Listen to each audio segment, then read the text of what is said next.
My name's Shaun Howe. I'm here to introduce you to my latest project, The Error of the Lawless. The title is based out of a verse in 2 Peter 3 where Peter warns us against those who twist Scripture to their own advantage and lead people away by the error of the lawless. For my own journey, I grew up in the traditional Christian church where all that really was ever talked about, or at least was made important, was the New Testament, and disregarded the first 3/4 of the book. At one point in my journey, somebody came up and confronted me and said, the Bible's the whole Bible is for all believers.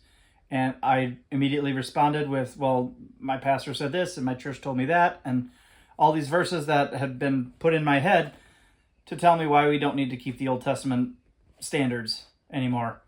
But he challenged me, and he didn't even know how much he challenged me. And I spent a long time digging through Scripture and bringing up all these objections, all these verses that I had been taught meant that we don't need to keep the Old Testament law or live, according to God's standard anymore. And I went through each one of them and I found that actually, this one was mistranslated, that one was taken out of context, this one's lacking historical context. There's always something. And so what I ended up doing at the end of it all is I have made this book, which is not so much a book that you would read from beginning to end. It's a book where I have made a list of all the different verses that I have found, and there may be more. I apologize if you've got one that I don't.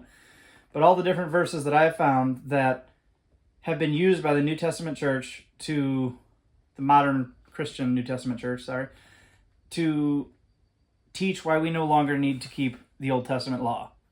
And I have gone through each one of these verses, and I have responded to them, putting them back in language, history, and context so that they actually, first of all, make sense in the book that they're in, and the text just flows better altogether. But more importantly, it proves that actually, no, the texts are not telling us to disregard the Old Testament law or the Old Testament covenants or whatever else.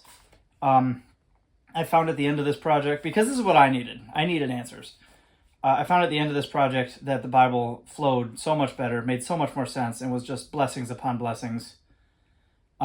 This book is not a positive argument for the keeping of the Old Testament law. This is responses to reasons that modern Christianity has said not to. I could write a whole nother book, and maybe someday I will write a whole nother book about reasons in the New Testament, verses in the New Testament that point us directly to observing the Old Testament law. But this is not that. This is simply responses to assertions made by the modern church.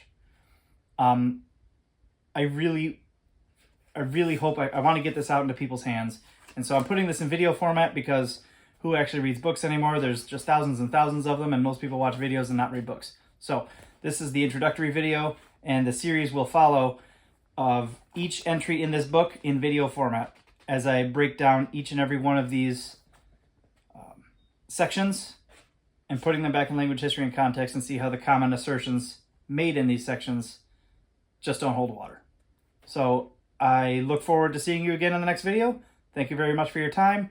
And if you're interested to get the actual paper copy, which is one of my goals, there is a link in the description. There is a link directly to the publisher, which will benefit me the most, and I would appreciate it.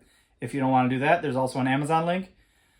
And there's also a QR code on screen. So please get this in your hands. If you know somebody, or if you yourself are struggling with understanding the Bible in its whole big picture format, if you're finding it contradictory, I will find it very likely that this book will answer a lot of your questions. Have a blessed day, and I'll see you on the next one.